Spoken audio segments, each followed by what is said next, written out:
understand where Heidi's family's coming from, not having answers, and it's hard to live with John. So we're in 2013, and your reports to the exploited children and the sheriffs and the state police really went nowhere. Going nowhere. So you try to reach Randy Bianco because she was the lawyer involved in Gary Thibodeau. She's the only one I could find on the internet, so I called her office, and apparently she had gone to the federal office.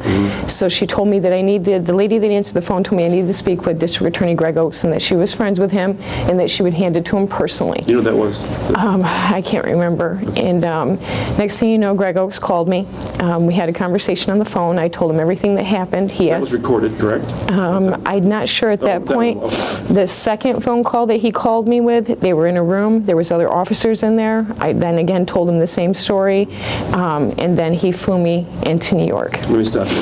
That call, I've listened to that call, and in that call, you offered to take a lie detector test. Yes, correct? Repeated times. Okay, and he was agreeable to that, correct? They denied me.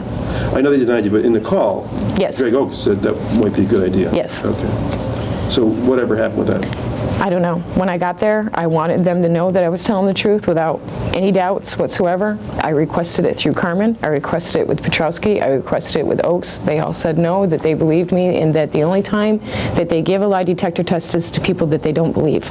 About when? And I want to say March of 2013. 13, okay. Yep. They flew you up, you stayed in the hotel for a couple days. Yep. And when Petrowski came in, I already didn't like Petrowski as it was, and we went to the back room, and the more I knew, he kept doing this in his chair. He started getting irritated. Well, Greg's phone rings. Greg, you and Petrowski are at the table. No. Oh, no. Petrowski wouldn't take me in the room. He took me into the back so nobody could see me or anything else. He took me back in by his desk. Okay. Greg and I are sitting like this by the windows, and Petrowski's in front of me. Well, Greg's phone rings, and I think it was his wife. He gets on the phone in the middle of us taking the statement. Petrowski says, "I don't give a shit if Heidi's ever found." I said, "Are you kidding me?" And then when I came back in the next day, he said, "Don't worry about it. I reported him to his superiors. You're going to work with Carmen today." And he introduced me to Carmen, and I worked well with Carmen. Did he ask you a lot of questions? Yes and no. Basically, they just wanted to know what he had told me. And then in the middle of it is when I remembered, oh my God, Jennifer was there. I remember him telling me Jennifer was there. He's like, "Can you get a hold of Jennifer?" Jennifer Lumley. Jennifer Westcott. Right.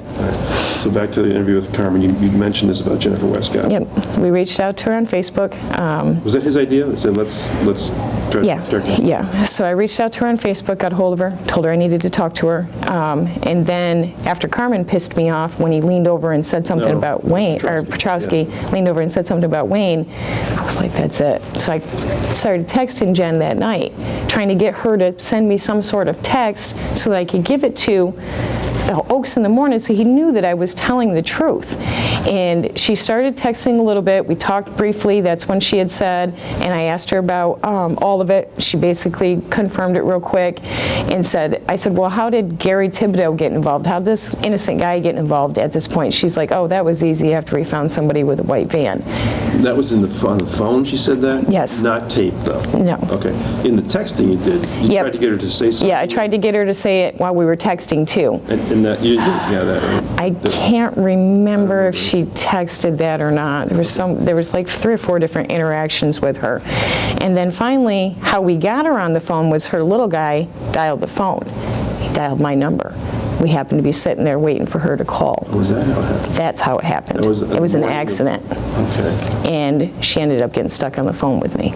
With the police listening in? Yes. Okay. And she confirmed everything at that point. Did the police kind of coach you on that before that? I mean, you knew it was going to try it. Okay. They just told me that he was going to sit next to me. If he had any questions, he would write them on this yellow pad for me. Carmen? Yep, Carmen. And then I got so engulfed in the conversation with her and I was nervous, they tapped the thing and the only question he had for me was, who was she afraid of? And I said, well, Jennifer, who were you afraid of? And she said, the big guys. So then Oakes shows up and they walk me out to the car and Oakes goes, you did everything absolutely right, Tonya. Thank you so much. And he said, I wouldn't look at him. He's like, look at me. He made me look at him. And I looked over at him and he says, I promise you, your time here will not be for nothing. Well, how do you respond to people who say you're making the whole thing up? Put me on a lie detector test, I'll be the first one in line, and I'll pass mine. You expect to testify, I assume, in Yep. this hearing? And I'm not going to break. You, what's that? I'm not going to break. They're not going to break me. Okay. I'm not going to change my story or...